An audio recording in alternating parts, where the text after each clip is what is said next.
Magandang hapon mga kabusing. Gawa tayo ng rubber para sa swimming pool man to, yung pandril yata ng tubig to.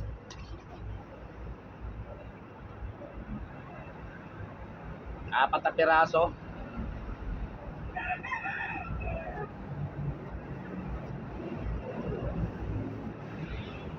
Magandang tanghali sa inyo lahat, sa mga nanghalian na ngayon.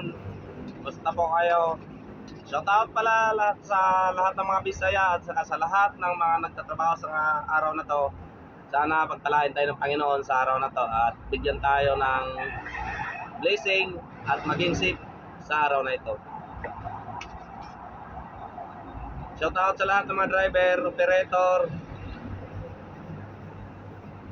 mga pamasada, sa lahat ng mga nasa palengke ngayon, mga tindera, tindero, mga nag-opisina, sa shoutout sa inyo. Magandang tanghali sa inyo po. At saka sa lahat ng mga OFW, dahil man kayo panig ng mundo, lagi kayo mag-iingat at pag-pray kayo lagi kay God na sana maging safe kayo lagi.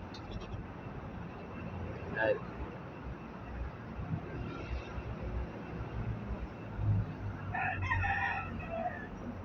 Sana mapanood nyo yung mga video ko, lahat ng video ko, at saka paki-like and share na lang rin po. Malaking tulong na po sa akin yan.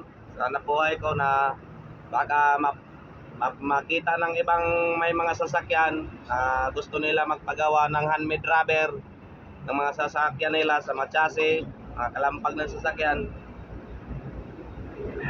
Salamat.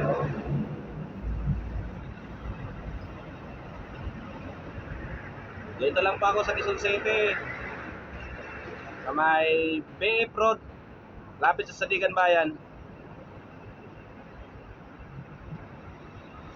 Ay, bilog na siya, oh.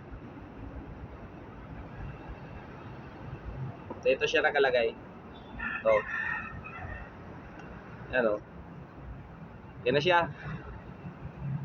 Bilog na.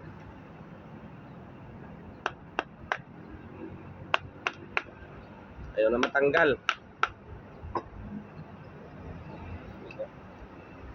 Yan. Apat to siya na piraso. Yan siya.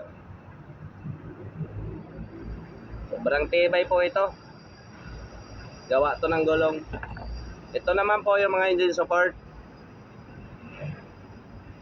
Hindi ko pa to na finish. Mga pambiyos ito. Kaliwa. Yun lang po. Maraming salamat sa lahat. Nawa pagpalain kayo ng Panginoon. Ulit, maraming salamat. At sa mga silent viewer, thank you. Sana pagpalain tayo sa araw na ito. Bye-bye. Ingat kayo lagi. God bless.